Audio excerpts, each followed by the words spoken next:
నమో వాక్కమలాంబికేశ్వరేభ్యో నమః. శ్రీ గణేశ శారదా గురుభ్యో నమః.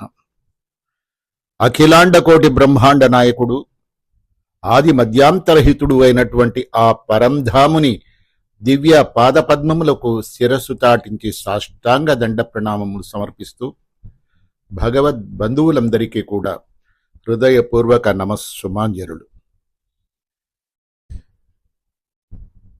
విష్ణు సహస్రనామ గాథావళి అన్న శీర్షికన మనం విష్ణు సహస్రనామాల్ని చెప్పుకుంటున్నాము.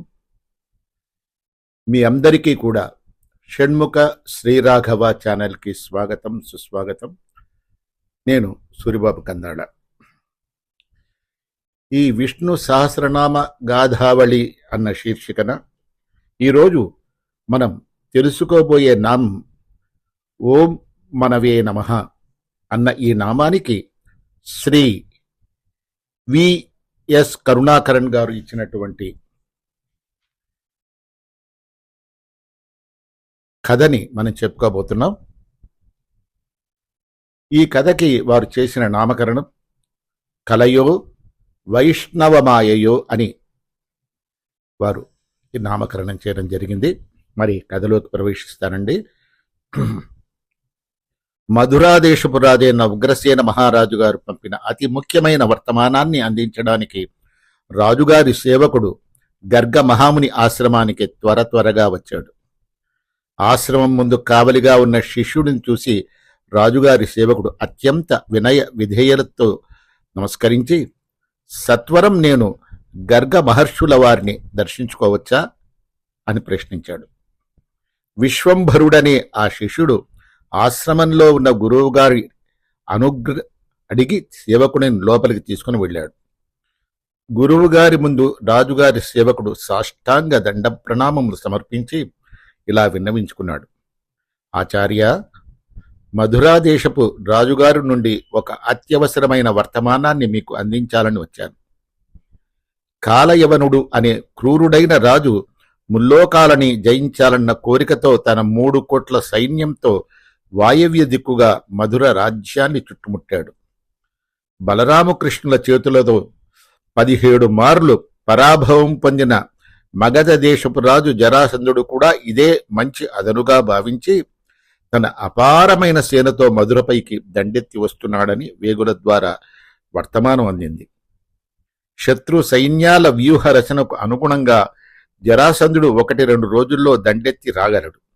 ఇటువంటి క్లిష్ట పరిస్థితులలో యుద్ధ సమయంలో తమ ప్రజల ప్రాణ రక్షణార్థం పశ్చిమ సాగర తీరంలో ఒక నగరాన్ని నిర్మించి ఇక్కడి నుండి ప్రజలందరినీ సురక్షితంగా చేరవేయమని, వారికి అక్కడ పునరావాసాన్ని కల్పించమని మా రాజుగారికి శ్రీకృష్ణుడు సూచించాడు.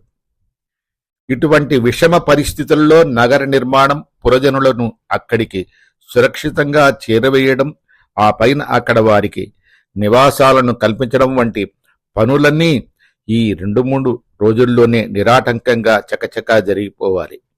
అందుకు మునివర్య, తమరు ఈ నగర నిర్మాణానికి ముందుగా శంకుస్థాపన ముహూర్తాన్ని, ఆ పైన పురజనులకు గృహప్రవేశ ముహూర్తాన్ని నిర్ణయించాలని రాజుగారు తెలియచేయమన్నారు. రాజుగారి నుండి వచ్చిన ఈ విచిత్రమైన సందేశాన్ని విన్న విశ్వంభరుడు అయోమయంలో పడ్డాడు. తన శిష్యుని విస్మయాన్ని గమనించిన గర్గమహాముని చిరునవ్వుతో నర్మగర్భంగా ఇలా ప్రశ్నించారు. ఎందుకు నాయన అంత విస్మయంగా చూస్తూ ఉన్నావు? నీ ఆశ్చర్యానికి హేతువేమి? దీనికి విశ్వంభరుడు తన సందేహాన్ని తెలియచేశాడు ఇలా. గురువర్య, ఎంతో విశాలమైన ఈనాటి మధురాపుర నిర్మాణానికి ఎన్నో సంవత్సరాలు పట్టింది. పశ్చిమాన ఉన్న సాగర తీరమేమో ఇక్కడికి చాలా దూరం. ఎంత వాయువేగంగా ప్రయాణించినా అక్కడికి చేరుకోవడానికి కనీసం 2 వారాలకు తక్కువ పట్టడం అన్నది అసంభవం.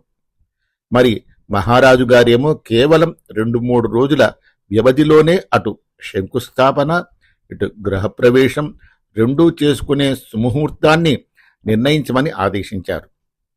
ఇంతటి దుష్కరమైన కార్యం ఎలా సాధ్యపడుతున్నది నాకు అర్థం కావడం లేదు. శిష్యుని గొంతులో ఆశ్చర్యం. గురువుగారు తన శిష్యుని ముఖం నుండి ఈ విధమైన ప్రశ్న వస్తుందని ఊహిస్తూనే ఉన్నారు. నాయనా, ఆ పరమాత్మ తలుచుకుంటే ఏదీ అసంభవం కాదు. ప్రత్యక్షంగా నీ కన్నులతో నీవే వీక్షించవచ్చు అని తెలిపి మహర్షి వార్తాహరునితో మరుసటి దినాన రోహిణీ నక్షత్రం దినమంతా ఉంటుంది కనుక ఆనాడు ఇటు భూమి పూజకు అటు గృహప్రవేశానికి కూడా అతి చక్కని ముహూర్తమని తెలియచేశారు. ఈ మాట వినగానే మరొక్క నిమేషకాలమైన వ్యర్థపుచ్చక రాజుగారి సేవకుడు విశ్వంభరుని కూడా తీసుకుని మధురా నగరి వైపు పయనమయ్యాడు. రేపు ఏం వింత జరుగుతుందో అన్న ఆతృత విశ్వంభరుని నిలవనీయడం లేదు. గర్గమహర్షి పెట్టిన ముహూర్తాన్ని అక్కడి నుండి వచ్చిన సేవకుడు ఉగ్రసేన మహారాజు గారికి కొలువులో తీరి ఉండగా బలరామకృష్ణుల సమక్షంలో వినిపించాడు. ఆ వెంటనే శ్రీకృష్ణుడు తనకు అత్యంత విశ్వాసపాత్రుడైన గరుడుని తన సమక్షాన్ని రప్పించుకున్నారు. తమ నివాసానికి అనువైన తావును వెంటనే వెతుక్కునేటందుకు ఉగ్రసేన మహారాజుతో సహా తనను తన అగ్రజుడైన బలరాముడిని తక్షణం పశ్చిమ సాగర తీరానికి చేర్చవలసిందని ఆదేశించాడు. తన స్వామి నోటి నుండి ఆజ్ఞ వెలువడిన మరుక్షణం గరుడు వారిని సురక్షితంగా రైవతక పర్వతం వద్దనున్న కుశస్థలి అనే ప్రదేశానికి చేర్చేశాడు. అయితే విశాలమైన మధురాపురి వాస్తవ్యులైన యాదవుల బలగానికి అంతటికీ ఈ కుశధ్వజం అన్న ప్రదేశం సరిపోదేమోనని శ్రీకృష్ణుడు భావించాడు. అందువలన శ్రీకృష్ణుడు సముద్రుడిని 25,000 చదరపు అడుగుల మేరకు వెనక్కి తగ్గి కొత్త ద్వీపాన్ని కల్పించమని ప్రార్థించాడు. అందులోనైతే మధురాపుర జనులంతా నివసించే వీలు అవటమే కాకుండా ఈ పశ్చిమ తీర సముద్రమే సహజమైన కందకంగాను ఉపయోగపడి శత్రువుల నుండి రాజ్యాన్ని రక్షిస్తుంది. శ్రీకృష్ణుల వారి ఆదేశాలను సముద్రుడు అక్షరాలా పాటించాడు. అక్కడ ఒక చక్కని రమ్యమైన భూభాగం వెలిసింది. విశాలమైన ఆ భూభాగంలో గర్గమహాముని ఆదేశించిన శుభ సమయంలో ఉగ్రసేనుడు విశ్వంభరుడినే తనకు పురోహితుడిగా పెట్టుకుని నగర నిర్మాణానికి శంకుస్థాపన జరిపించాడు. ఆ పైన శ్రీకృష్ణుడు దేవశిల్పకారుడైన విశ్వకర్మను పిలిపించి సూర్యాస్తమానం అయ్యేలోగా అక్కడ ఒక చక్కటి నగరాన్ని నిర్మించి ఇవ్వమని అడిగాడు. గరుడుని విశ్వకర్మకు సహాయకారిగా ఉండమని ఆదేశించి తాను స్వయంగా మధురాపుర వాసులను తోడుకొని రావడానికి ప్రయాణమయ్యాడు. కొత్త ఊరు, ఇళ్ల నిర్మాణాలకు కావలసిన కొలతలు లెక్కలు చూచుకునేసరికి మిట్ట మధ్యాహ్నం దాటింది. విశ్వకర్మ గరుడు చాలా అలసిపోయారు. అలసట తీర్చుకునేందుకు కొద్ది క్షణాల పాటు ఈ కొత్త ద్వీపంలో అప్పటికప్పుడు లేచి పెరిగిన అశ్వత్థ వృక్ష ఛాయలో విశ్రమించాలని వారిద్దరూ నిశ్చయించుకున్నారు. విశ్వంభరుడికి ఈ విధంగా అప్పటికప్పుడు పెరిగి మహావృక్షంగా వారిన అశ్వత్థ వృక్షాన్ని చూస్తే చాలా ఆశ్చర్యం అనిపించింది. విశ్వకర్మ గరుత్మంతులు మాత్రం అలసిపోయినందువలన దీని గురించి పెద్దగా ఆలోచించలేదు. క్రమంగా వారిద్దరితో పాటు విశ్వంభరుడు కూడా నిద్రలోకి జారుకున్నాడు. గాఢ నిద్రలో గరుత్మంతునికి ఒక స్వప్నం వచ్చింది. ఒక బ్రాహ్మణ బాలుడు తనను నిద్రలేపి తాను మధురాపురం నుండి వచ్చారని చెప్తూ, మహాత్ములారా, బ్రాహ్మణ అగ్రహారానికి మార్గం చూపించగలరా అని అడిగాడు. గరుడు ఒక్కసారిగా నిద్రావస్థ నుండి మేలుకొని జాగ్రత్తావస్థలోకి వచ్చి చుట్టూ కలయ చూసి మహా ఆశ్చర్యము నొందాడు. తమకు 4 వైపులా ఒక అందమైన నగరం రూపుదిద్దుకొని కనిపించడంతో సంభ్రమాశ్చర్యములతో మిగిలిన ఇద్దరినీ కూడా గరుడు మేలుకొలిపాడు. ఆశ్చర్యంలోకెల్లా ఆశ్చర్యం, నమ్మలేని ఆశ్చర్యం. అందమైన రాజప్రసాదం, చుట్టూ పరిశుభ్రమైన చక్కటి రాచబాటలు, ఎన్నో ప్రవేశ మార్గాలు, స్ఫటికాలలో తయారైన ద్వారాలు, వాటికి పసిడి గోపురాలు అంబరాన్ని దాటి స్వర్గాన్నే అందుకున్నాయా అన్నట్లు వెలుగుతూ ఉన్నాయి. గొప్ప శిల్పకళా నైపుణ్యంతో అక్కడి రాజభవనాలన్నీ అలరారుతున్నాయి. మధురానగరిలో నివసించే చతుర్వర్ణాల వారికి కూడా ఉచిత రీతిలో గ్రహాలు వెలిశాయి. ఎత్తైన గోపుర శిఖరాలు ఒక వంక ఉంటే మరోవైపు దివ్య వృక్ష సంపదతోనూ అందమైన లతా ప్రాంగణములతోనూ వనాలు ఉపవనాలు అలరారుతూ ఉన్నాయి. అంతేనా, ఆనందాన్నిచ్చే ఎన్నెన్నో అపురూప దృశ్యాలు కనువిందు చేస్తూ ఉన్నాయి. విశ్వకర్మ తను రూపొందించిన నగర చిత్రపటాన్ని తీసి చూసుకొని 100కి 100 పాళ్ళు సాక్షాత్తు అదే కళ్ళెదురుగా కనిపిస్తూ ఉంటే తన కళ్ళను తానే నమ్మలేకపోయాడు. బొమ్మలా చిత్తరువులా నిల్చున్నాడు.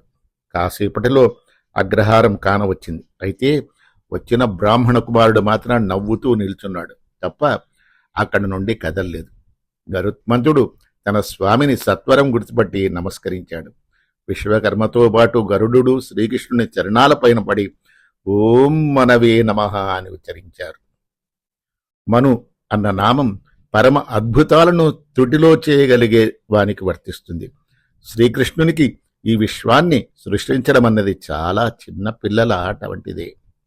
ఆ నగరంలోని అందమైన ప్రవేశ ద్వారాలను చూసి విశ్వకర్మ ముగ్ధుడై ఆ నగరానికి ద్వారక అనే పేరు సూచించాడు. ఇహ పరాలకు రెండింటికి సాధించడానికి సాక్షాత్తు ఈ నగరం ఒక ప్రవేశ ద్వారమే. శ్రీకృష్ణుడు వెంటనే ఈ నామాన్ని స్వీకరించి పురప్రవేశం చేయమని ఉగ్రసేన మహారాజును ప్రార్థించాడు. మధురాపురవాసులందరినీ వెంటనే ద్వారకలో తెచ్చిపెట్టడం జరిగింది.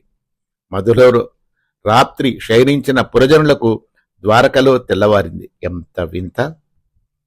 పవిత్రమైన గృహప్రవేశ కార్యక్రమాన్ని కనులారా వీక్షించడానికి దేవేంద్రుడితో సహా అందరూ దేవతలు, ఋషులు, మునులు ఈ ద్వారకాపురికి వేయించేశారు. దేవేంద్రుడు తన సుధర్మమును స్వయంగా కృష్ణునికి కానుకగా ఇచ్చాడు. ఆ సభ కన్నుల విందుగా ఉంటుంది. మిగిలిన దేవతలు కూడా మిక్కిలి విలువైన కానుకలను కృష్ణునికి సమర్పించుకున్నారు. శ్రీకృష్ణుడు ఈ బహుమానాలన్నింటినీ ఉగ్రసేన మహారాజుకే అందించాడు. కృష్ణుడు ద్వారకాపురమని పేరు పెట్టిన ఈ నగరి తన సన్నిధానానికి చేరటానికి కూడా ద్వారమేనని, మానవుల పాపాలన్నీ తుడిచిపెట్టుకుపోయి స్వర్గమే లభిస్తుందని ప్రకటించాడు. అందుకే ద్వారకాపురి కూడా 7 మోక్ష క్షేత్రాలలో ఒకటిగా గుర్తించబడింది. ఈ పరిణామాలన్నీ చకచక కనుల ముందే జరగడం చూసి విశ్వంభరుడు అవాక్కై వెంటనే తన గురువు చరణాలపైన పడ్డాడు. గురువర్యా, ఒక్క దినంలో ఇన్ని పరిణామాలు ఇంత త్వరగా ఎలా జరిగిపోయాయో తెలియచేయండి. నాకు ఏమీ అర్థం కావడం లేదు అని వివరించమన్నాడు. గురువుగారు తన శిష్యునికి ఇలా వివరించాడు. ప్రియమైన విశ్వంభరా, శ్రీకృష్ణుడు వేరెవరో కాదు, సర్వశక్తిమంతుడైన శ్రీమన్నారాయణుడే. ఈ సృష్టికి మూలకారకుడు ఆయనే. ఈ విశ్వం ఆయన వలనే సృష్టించబడింది. తన సంకల్ప మాత్రం చేత ఆయన క్షణంలో ప్రపంచాన్ని సృష్టిస్తాడు. అందుకే ఆయనను మను అన్న నామం ఏర్పడింది. వేదములలో ఇలా చెప్పబడింది. శోకామాయత అనగా ఆయన భావించాడు, సంకల్పించాడు, సృష్టించాడు. ఆయన క్షణమాత్రంలో తన సంకల్ప బలం వలన యావత్ సృష్టిని చేయగలడు. ప్రపంచాన్ని సృష్టించే ఆ సర్వశక్తిమంతుడైన శ్రీమన్నారాయణునికి ద్వారక వంటి ఒక పట్టణాన్ని నిర్మించడం అన్నది చాలా చిన్న క్రీడ వంటిది. నిరుక్తిలో ఇలా వర్ణించబడింది. సంకల్ప లవమాత్రాచ్చ మననాత్ మను పుణ్యతే. ఇహపర సౌఖ్యాల కొరకై మనమందరము కూడా మనవే నమః అని ప్రార్థిద్దాం. భగవద్బంధువులారా, అందరము కూడా ఒక్కసారి ఆ శ్రీమన్నారాయణుని ఓం మనవే నమః అని చెప్పిద్దాం. ఈ విష్ణు సహస్రనామ గాథ తర్వాత ఒక చిన్న నీతి కథ చెప్పుకుందామండి. ఒకానొక గ్రామమునందు ఒక రైతు కుటుంబం కలదు. భార్య, భర్త, 3 కుమారులు, 1 కుమార్తె గల ఆ కుటుంబము ప్రశాంతముగా జరిగిపోతూ ఉండెను. వారిలో ఏ విధమైన వైషమ్యాలు గాని, మనస్పర్ధలు గాని, అభిప్రాయ భేదములు గాని లేకుండెను. కానీ ఒకనాడు విధివశాత్తు ఏదియో ఒక సమస్యపై భార్యాభర్తలు ఇరువురునూ కూడా తగులాడుకుంటున్నారు. ఇరువురూ కూడా తీవ్రముగా వాదోపవాదములు చేసుకొనిరి, అరుచుకొనిరి. తత్ప్రభావముగా కుటుంబ కార్యములు కుంటుపడినాయి. గృహకృత్యములు సరిగా జరగకుండెను. ఇంటిలో నలువైపులా అశాంతి చెలరేగెను. ఈ కారణము వలన రైతునకు మనశ్శాంతి కొరవడెను. హృదయమున ఏమాత్రమూ స్థిమితం లేక అతడు బాధపడుతూ ఉండెను. గృహము కారాగృహముగా అతనికి తోచెను. ఇట్టి అశాంత వాతావరణమును భరించలేక ఒకనాటి అర్ధరాత్రి సమయమున ఆ గృహస్థుడు లేచి ఇంటిలో ఎవరికినీ చెప్పకుండా, ఎవరికినీ తెలియచేయకుండా పరారీ అయిపోయాను. పోయి కొన్ని రోజుల పాటు ఏకధాటిగా ప్రయాణం చేసి తుదకు ఒకానొక గ్రామ పరిసరమున ఏకాంత ప్రవేశమున గల ఆశ్రమమును చేరుకొనెను. ఆశ్రమాధిపతియగు సాధువు గారికి రైతు వినయపూర్వకంగా సాష్టాంగ నమస్కారము ఆచరించి తన వృత్తాంతమును ఈ ప్రకారముగా తెలియచేశాను. మహాప్రభో, ఈ దీనుని రక్షించుడు, కాపాడుడు, దరికి చేర్చి దీవించుడు. సంసార కోపము నుండి పెక్కు ఇడుముల పాలై నానా యాతనలు అనుభవించి ఆ దుర్భర వేదనలను సహింపలేక అశాంతిలో నేను తమ సన్నిధానానికి వచ్చిన శాంతిని అనుగ్రహించుడు.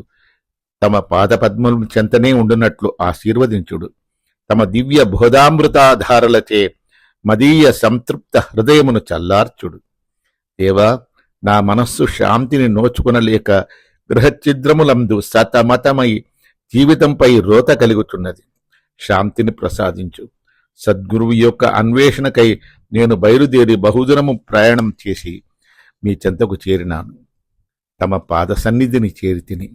తమ దైవదర్శన భాగ్యముచే నా జన్మ పావనమైనది. ప్రభో, నాకు మనశ్శాంతిని కలుగు చేయండి. నాకు ప్రబోధము సలుపుడు. పాహిమాం పాహిమాం పాహిమాం. ఈ విధముగా ప్రార్థన చేసి ఆ గృహస్థుడు మౌనము వహించి ఉండ సాధువుగారు తీవ్ర వైరాగ్యోపేతుడైన ఉత్తమ శ్రేణికి చెందిన శిష్యుడైతించనని లోలోన సంతసించి, నాయనా, అసలు నీకీ వైరాగ్య భావన ఏ కారణం చేత కలిగినది? లేక ధన నష్టం ఏమైనా వాటిల్లదా? ఎవరైనా నిన్ను అవమానించినారా? ఉన్నది ఉన్నట్లుగా తెలియచేయము. ఈ విషయమున దాపరికం పనికిరాదు సుమా. రోగి వైద్యుని వద్ద తన హృదయమున తెరిచి చెప్పులాగున నీ హృద్గత భావం అన్ని దాచుకొనక వెల్లడి చేయం అని ప్రశ్నించగా, అంతటా ఆ గృహస్థుడు తన అనుభవములన్నిటినీ పూసగుచ్చినట్లు ఈ ప్రకారముగా చెప్పివేచను.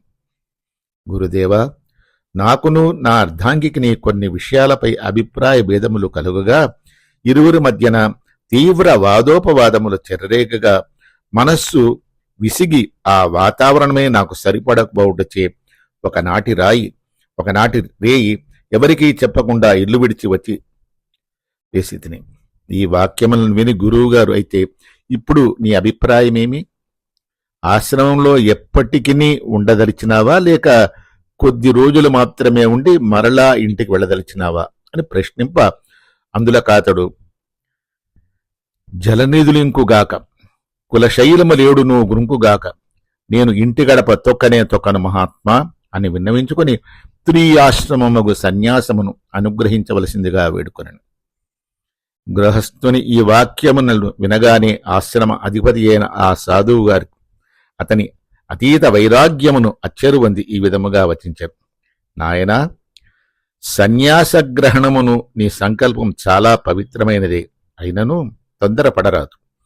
ఇంటి వద్దనే కొంతకాలముండి చక్కగా జపధ్యానాలను గావించుకొను. వైరాగ్య భావన మనస్సునందు బాగుగా స్థిరపడిన మీదట సన్యాస విషయమై ఆలోచించుకొనవచ్చును.